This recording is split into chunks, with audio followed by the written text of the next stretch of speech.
In continuation with learning the concept of inheritance, we have here extending classes. Now you can use the keyword extends to achieve inheritance in Java. For example,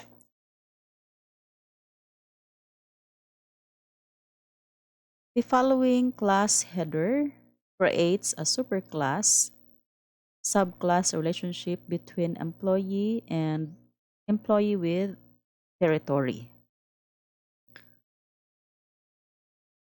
Public class employee territory extends employee. So each employee territory automatically receives the data fields and methods of the superclass employee. You then add new fields and methods to the newly created subclass. You can write a statement that instantiates a derived class object, such as northern rep. Now, inheritance is a one-way proposition. That is, a child inherits from a parent, but not the other way around. And subclasses are more specific.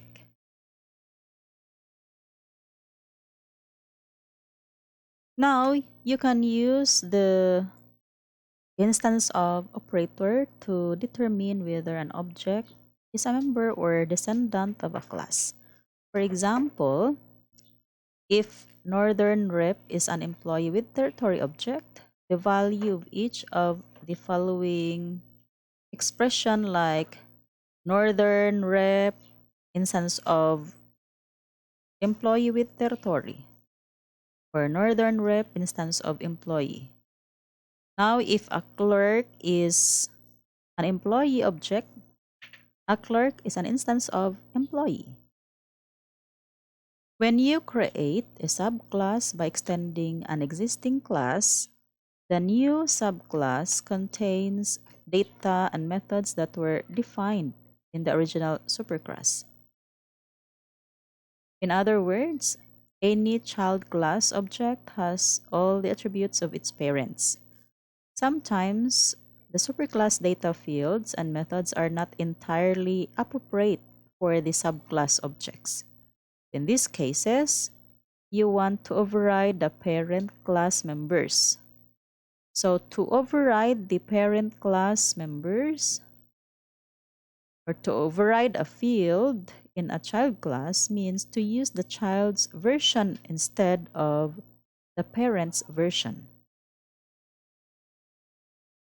Like when you use the English language, you can use the same method name to indicate diverse meanings. For example, if you think of musical instrument as a class, you can think of play as a method of that class.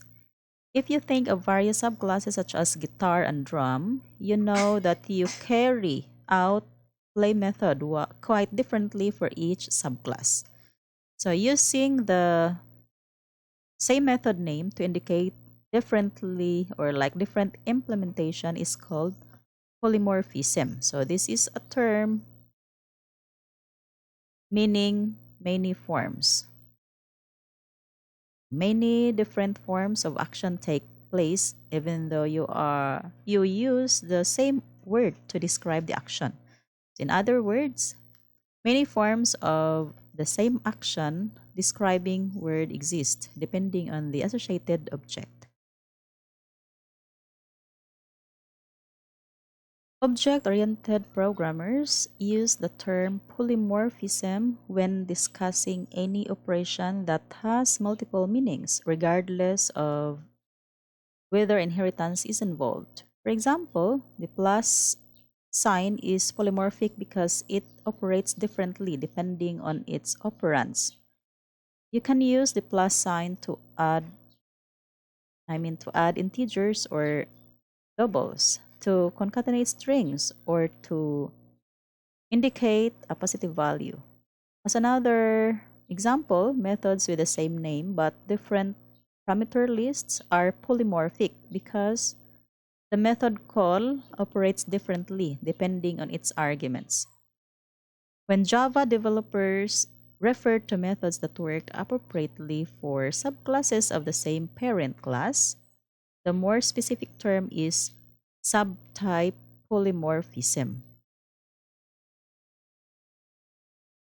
When you override a parent class method in a child class, you can insert an override annotation just prior to the method, just like this. The override annotation lets the compiler know that your intention is to override a method in the parent class rather than create a method with a new signature.